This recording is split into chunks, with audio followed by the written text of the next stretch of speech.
I thought Valentine's Day was supposed to be about love, commitment, and celebrating the bond you've built with someone. Turns out, my wife had a very different idea. What was meant to be a romantic surprise turned into a nightmare I'll never forget. I caught her in the act, red-handed, in our bed, with another man. But that was just the beginning. Lies, gaslighting, and unexpected betrayals followed, unraveling a truth even worse than I could have imagined. Now I'm left questioning everything, our marriage, my own sanity, and what I'm supposed to do next. They say love makes you blind. Maybe they're right. Maybe I was just stupid. Emma and I had been married for 6 years.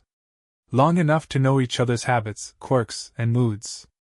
Long enough to think we had something real, something unshakable. We met in college, the classic love story. She was the kind of girl who could light up a room just by walking in, all confidence and charm. I was just some guy lucky enough to catch her eye. And for a long time, I thought that was enough. But looking back, I can see it now. The signs. The cracks in the glass that I refused to notice. It started small, like these things always do. A shift in tone. A hesitation before answering a simple question. A look in her eyes that I couldn't quite place, like she was there, but not really. At first, I told myself I was overthinking. Marriage has ups and downs, right? You go through phases. But then the excuses started piling up. Late nights at work. Sudden weekend plans with her friends. The phone that never left her side. She used to be the kind of person who'd forget where she put it half the time, but now? It was always in her hand, face down, notifications silenced. I asked her about it once. Just casually, like it was no big deal. "You've been working late a lot lately," I said one night while we were watching TV. Emma didn't even look up from her phone. "Yeah, things have been crazy at the office. We've got a big project coming up." I nodded, forcing myself to accept it. But then I noticed something. The way her thumb hovered over the screen like she was debating whether to open a message or ignore it. The way she quickly turned the phone over when I shifted in my seat. Still, I let it go. Because that's what you do when you love someone. You trust them. Then there was the perfume. Emma had always worn the same vanilla-scented perfume since the day I met her. But one night, when she crawled into bed next to me, I caught a different scent, something heavier, muskier. Not hers. Definitely not mine. "New perfume?" I asked, trying to sound casual. She hesitated. Just for a second. "Yeah. A coworker recommended it. Do you like it?" I wanted to say no. I wanted to ask why she smelled like a cologne I didn't recognize. But instead I just muttered, "It's different," and rolled over. That was the night the doubt really started to creep in. Then there were the changes in the bedroom. At first, I thought maybe she was just tired. Stressed from work.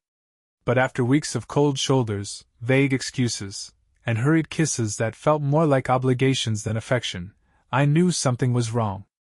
I wasn't an idiot. I knew what it meant when a woman stopped touching her husband. Still, I told myself it was nothing. I made excuses for her, for us. She's just busy. She's just tired. It's just a rough patch. Then, about a month before Valentine's Day, I overheard a phone call. I had come home earlier than expected, exhausted from work. Emma was in the kitchen, talking in a hushed voice. I wasn't trying to eavesdrop, but the second I heard her say, "I miss you too," my blood turned to ice. I froze. Stood there, barely breathing. "I miss you too." Who the hell was she talking to? My first instinct was to storm in and demand answers. But something stopped me. Maybe I was scared of what I'd find out. Maybe I wanted to give her a chance to explain herself without me jumping to conclusions. So I waited. When she hung up and turned around, she nearly jumped out of her skin when she saw me standing there. "Jesus, you scared me," she laughed, forcing a smile. "Who were you talking to?" I asked, keeping my voice steady. She blinked. "Oh, just Rachel. She and Mark are having issues again." Rachel. Her best friend. The one she always used as a cover when she wanted to get out of something. Really? Because it sounded like you were talking to a guy, I said, watching her carefully. Her face barely changed, but I caught it, the tiniest flicker of something. Guilt? Annoyance? Fear? No, babe. It was Rachel. She's just, you know how she is. Drama queen. You okay? I wanted to push. I wanted to tell her I knew she was lying. But instead I just nodded. Yeah. Just tired. She smiled, leaned up to kiss me, and for the first time in our marriage, I felt absolutely nothing. After that, the doubts wouldn't leave me alone. I started paying closer attention, noticing things I had ignored before. The way she always angled her phone away from me. The way she suddenly had new lingerie that I hadn't seen her wear once. The way she laughed a little too hard at her texts, then quickly closed them when I walked by. I told myself I was just being paranoid. That she would never do that to me. But deep down, I already knew. I just didn't have the proof. Yet. Valentine's Day was supposed to be special. I wanted to remind Emma of what we had, of what we were before things got weird. Before the late nights, the cold distance, the secrets. I told myself that maybe she was just stressed, maybe our marriage just needed a spark. So, I planned something. I left work early, picked up her favorite flowers, lilies, because she hated roses, said they were too cliché. I even made reservations at that little Italian place downtown where we had our first real date. The one with the dim lighting and overpriced wine, where she had laughed so hard she snorted, and I knew, right then, that I was going to marry her. I wanted to bring that back. I wanted her back. But fate had other plans. I pulled into the driveway around 4:30 p.m., 2 hours earlier than she expected me. Her car was there. Strange. She had told me she was working late again. A cold feeling settled in my stomach. I told myself it was nothing. Maybe she got off early. Maybe she was planning something for me. I grabbed the flowers, straightened my tie, and stepped inside. Silence. No TV, no music, no sound of her moving around. Then I heard it. A muffled noise. A voice. A man's voice. Coming from our bedroom. The cold feeling turned into something else, something sharp, something primal. I walked down the hallway, every step heavier than the last. The door was cracked open just enough for me to see inside. And there she was. Emma. My wife. In our bed. With another man. Their bodies tangled together, sheets twisted, her hands gripping him the way she used to grip me. His mouth on her neck, her nails digging into his back. The kind of passion she hadn't shown me in months. The flowers slipped from my fingers. I didn't even feel them hit the floor. For a second, just a second, I thought I was dreaming. That my mind was playing some cruel trick on me. That if I blinked hard enough, it would all disappear. But it didn't. And then she saw me. Our eyes met. Hers went wide with shock, her lips parting like she wanted to say something. But what could she say? This isn't what it looks like. It was exactly what it looked like. The guy, whoever the hell he was, turned his head, and that's when my stomach really dropped. Because I knew him. Mark. Mark. Rachel's husband. The same Mark I'd had beers with.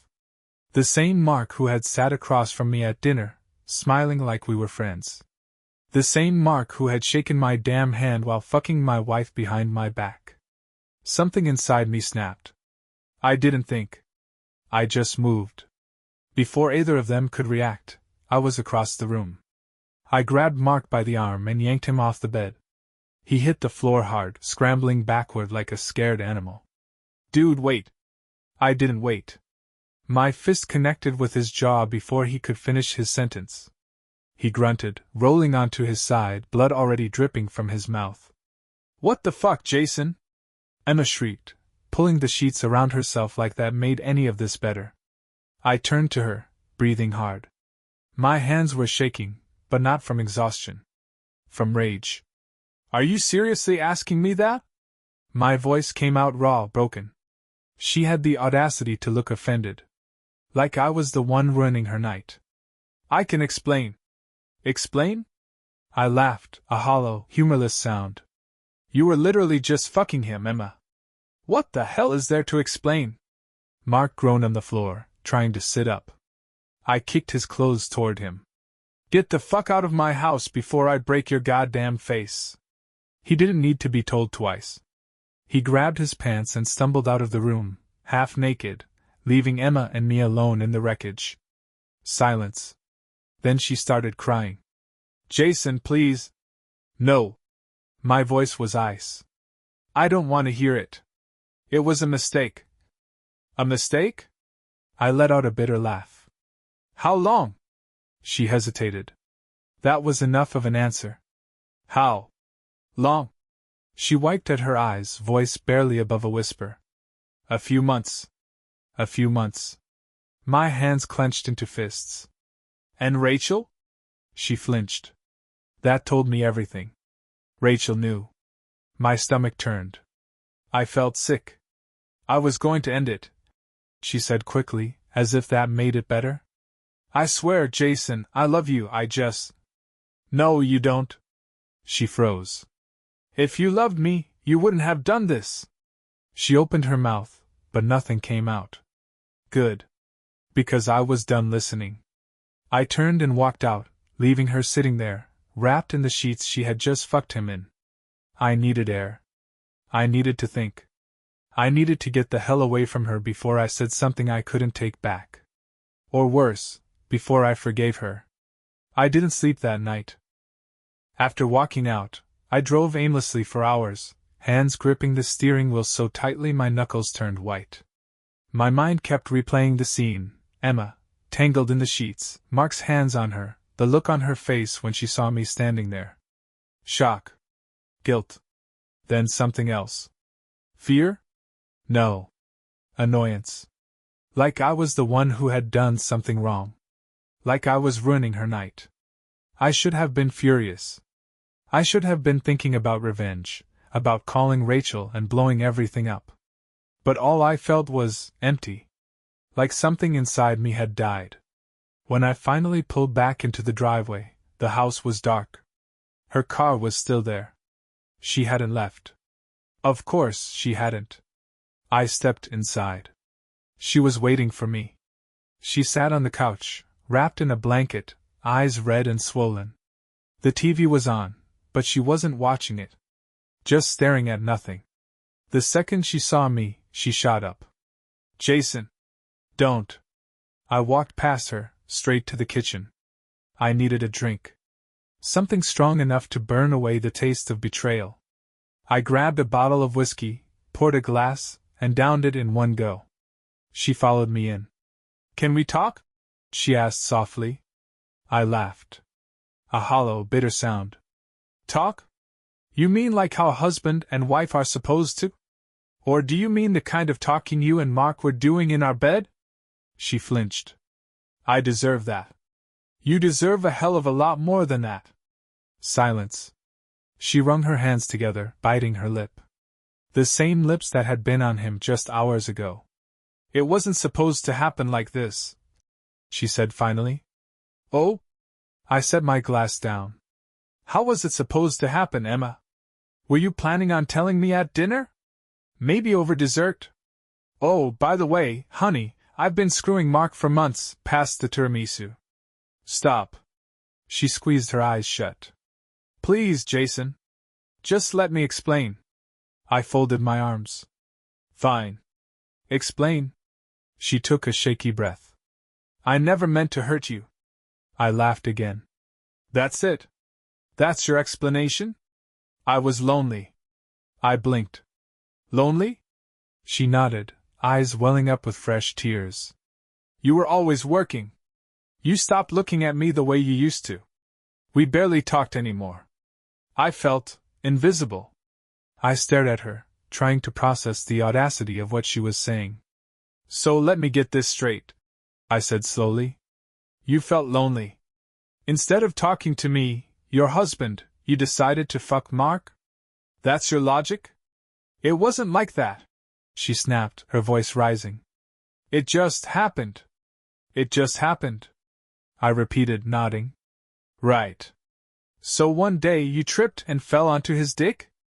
God, Jason, stop! She ran her hands through her hair, exasperated. I know I fucked up, okay? But you're not innocent in this either. I felt my jaw tighten. Excuse me? She stepped closer. You haven't been present in this marriage for a long time. You barely even touched me anymore. I stared at her, stunned. Are you actually blaming me for this? I'm saying it wasn't just me who let things fall apart. Unbelievable. I took a deep breath, trying to stay calm. So what? This was my fault? I made you cheat? I'm not saying that. She looked away. I'm saying I was weak. And I needed something that you weren't giving me.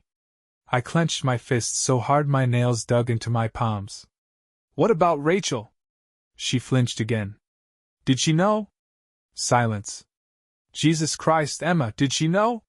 She swallowed hard. Yes. A sharp, bitter laugh escaped me. So let me get this straight. Your best friend knew you were screwing her husband, and she just, what?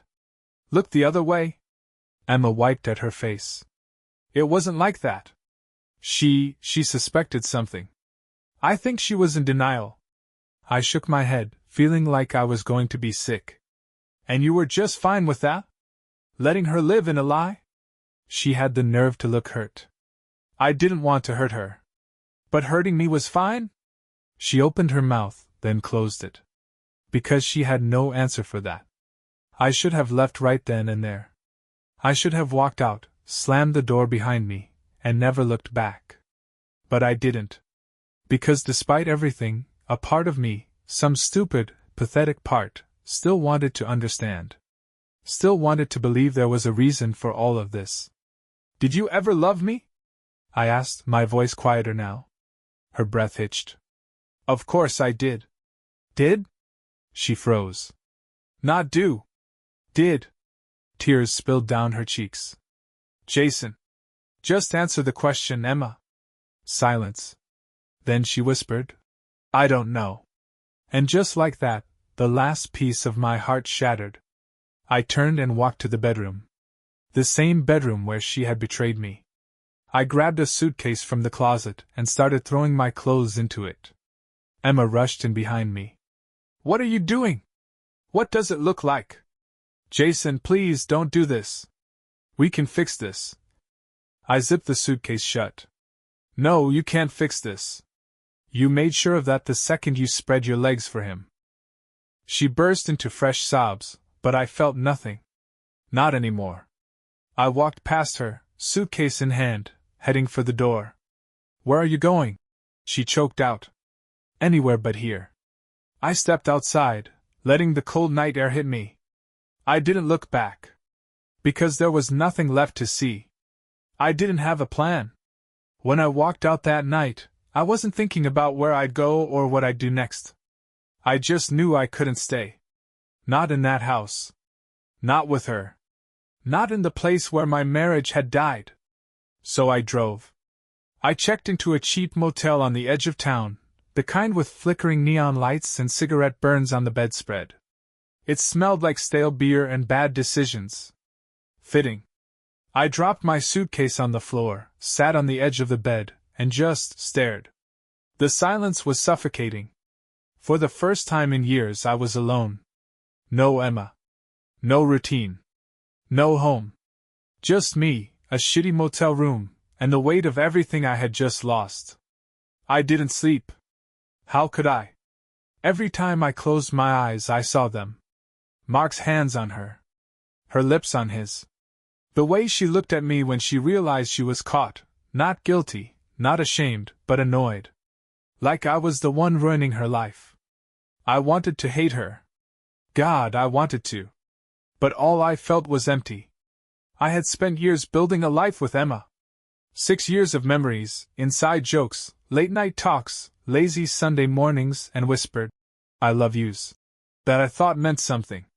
All of it, every single moment, meant nothing now.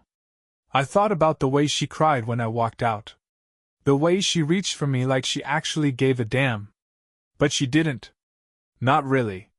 Because if she had, she never would have done this in the first place. The next morning, my phone started buzzing. Emma. I let it ring. Then Rachel called. That one I picked up. Jason, she said the second I answered. Her voice was tight, strained. I just found out. I said nothing. I'm so sorry, she whispered. I didn't want to believe it. How long did you know? My voice came out hollow. She hesitated. That was enough of an answer. I had a feeling, she admitted. But Mark kept lying. And Emma. She broke off, inhaling sharply. I should have told you. I leaned back against the headboard, staring at the ceiling. Yeah. Silence. Where are you? She asked. Does it matter? Rachel sighed. Look, I don't expect you to forgive me, but you don't have to go through this alone. I almost laughed. I already am. She didn't argue. Because she knew I was right. I spent the next few days in that motel, barely eating, barely sleeping. Just existing. People always say betrayal makes you angry. That it fills you with rage, makes you want revenge. But the truth? It just makes you tired. I was exhausted. Not just physically, but mentally. Emotionally. I had spent years trying to be a good husband. Trying to make Emma happy. Trying to be enough. And in the end, it didn't matter. Because she had already decided I wasn't. On the fourth day, I finally left the motel. Not because I wanted to, but because I had to. I couldn't keep hiding from reality. I went back to the house when I knew Emma would be at work. Packed up more of my things. Looked around at the life we had built together, knowing I'd never see it the same way again. Then, on my way out, I saw it. Her phone charger. She always kept it plugged in by the couch, tucked behind a pillow. A stupid, insignificant detail. But for some reason, it hit me harder than anything else. She had been charging her phone right there, in our living room, while texting him. While sneaking around. While planning their little affair. In our home. And suddenly, I wasn't empty anymore. I was furious. I was done grieving. The sadness, the confusion, the shock, I let them bury me for days, drowning in the weight of everything I had lost. But standing there, staring at that damn phone charger, I felt something different. A spark. A reminder that I wasn't just some victim in her story. This wasn't just about Emma cheating. It was about me. What I was going to do next.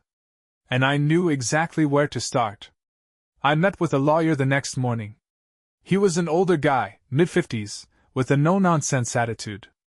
The kind of man who had seen it all and wasn't about to sugarcoat a damn thing. You sure about this? He asked after I laid everything out. I nodded. I want a divorce. Good, he said, leaning back in his chair. Because you deserve better. For the first time in days, I actually believed that. Emma didn't see it coming. I waited until she got home from work, then dropped the papers on the kitchen table. She stared at them like they might catch fire. Jason, what is this? What does it look like? Her hands shook as she picked them up. You're serious? Dead serious. Her eyes flicked to mine, searching for something, hesitation, doubt, anything she could use to manipulate me into staying.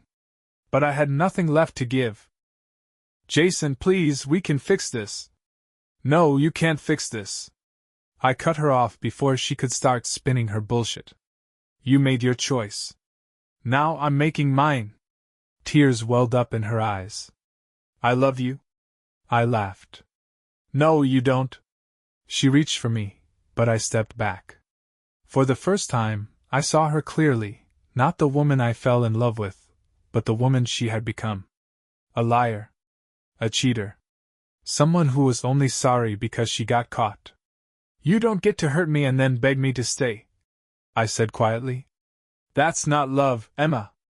That's just selfish. She opened her mouth, then closed it. Because she knew I was right. I moved out that night. Rachel left Mark the same week. Turns out, when I confronted Emma, she had gone running to him, expecting him to do the same, leave his wife, be with her, ride off into the sunset like a couple of star-crossed lovers. But Mark? He wasn't willing to throw away his entire life for her. Guess he loved his wife more than Emma thought. Poetic, really? The divorce went through fast. She didn't fight it. I don't know if it was guilt, or just the realization that she had lost, but in the end, she signed the papers without a word. And just like that, it was over. 6 years of marriage, reduced to a few signatures and a legal document. It should have hurt. But all I felt was relief. It's been months now. The divorce is final. The dust has settled. Emma is just a name in my past. I won't lie, there were nights when I missed her. Not her, exactly, but the version of her I thought I knew. The woman I married. The woman who, for a long time, I believed loved me the way I loved her. But that woman never existed. And once I accepted that, moving on became easier. Rachel and I kept in touch. Not in a romantic way, just two people who survived the same storm, helping each other pick up the pieces. She's doing better now, and so am I. Mark tried reaching out once. I blocked his number. Some people don't deserve closure. So what did I learn? A lot. I learned that love isn't just about passion or history, it's about loyalty. It's about showing up, even when things get hard. I learned that if someone betrays you once, they'll do it again. And most importantly, I learned that I am enough. Emma's affair wasn't a reflection of my worth. It was a reflection of hers. Her choices, her weaknesses, her inability to be faithful, those were on her, not me. I won't let this break me. If anything, it made me stronger. Because now, I know exactly what I deserve. And I'll never settle for less again. Leave a comment with your thoughts on the story. And subscribe to our channel so you don't miss new interesting stories. See you soon.